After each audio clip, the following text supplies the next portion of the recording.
السلام عليكم، ازيكم عاملين ايه؟ هنعمل اكله بربع كيلو لحمه، غدا عشاء، هتسد الاتنين. ربع كيلو لحمه مفرومه، عليه فلفل، عليه بصل وفلفل الوان وبصل، وده باكت بهارات حواوشي، وده شطه اختيار لو عايزه شطه، وده ملح وفلفل.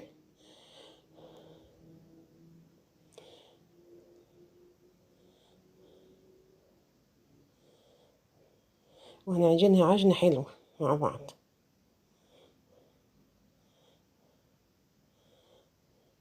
عجنها جامد، ممكن تضربها في الكبة. فانا بس حبيت اعجنها على ايدي قدامك عشان يعني هي مش محتاجه. بس انا ضربت الفلفل والبصل في الكبه، حطيت بصلتين و- وسط، اكبر من الوسط شويه، يعني مش كبار قوي ولا صغيرين، اكبر من الوسط شويه. وحطيت 4 قرون فلفل رومي عشان هم كان حجمهم صغير، ودي معلقه كزبره، ودي معلقه 7 بهارات.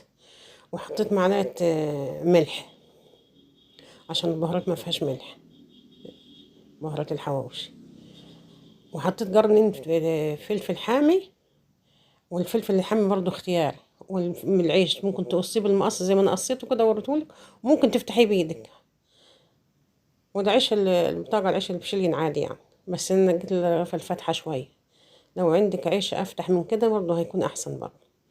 ومتخنيش الحشو قوي ولا ترفعها، وانا مراك السمك بتاعها. وما حطش جبنة، عايزة تحطي جبنة حطي، انا ما حطش جبنة، انا عملت حواوشي عادي. التتبيله بتاعته والبصل والفلفل بس. عايزه تحط قوطه برضو حط، انا ما حطيتش. الاحمر ده فلفل الوان. ومعاك طاسه على البوتاجاز، عايزه تحطيه في الفرن، تهنيه من تحت ومن فوق بسمنه وحطيه في الفرن. انا عملته على البوتاجاز من فوق، عملت طاستين، حطيت طاستين، كل طاسه حطيت فيها رغيف عشان انجز. الربع كيلو عمل 7 ترغيفه، يعني الربع كيلو لحمه ممكن يغدي 3 تنفار.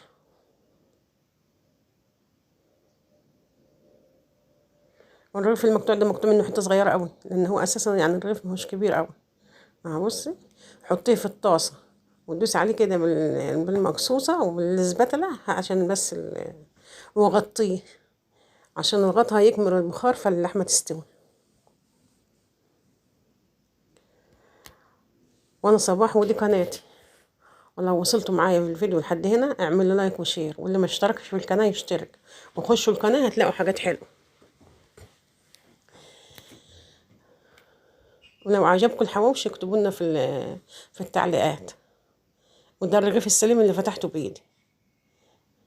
بص، باخد من نفس السمنة اللي في الطاسة، او بدهن وش الرغيف. لو عايزة تعمليه بزيت اعمليه، بس انا حبيت اعمله بالزبدة.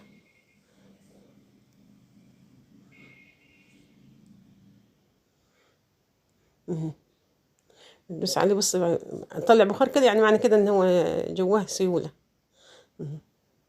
عايزة تعمليه فتحان كده شوية، اعمليه طلعيه فتحان كده شوية.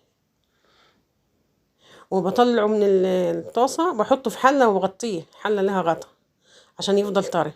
وعملت جنبيه بطاطس محمرة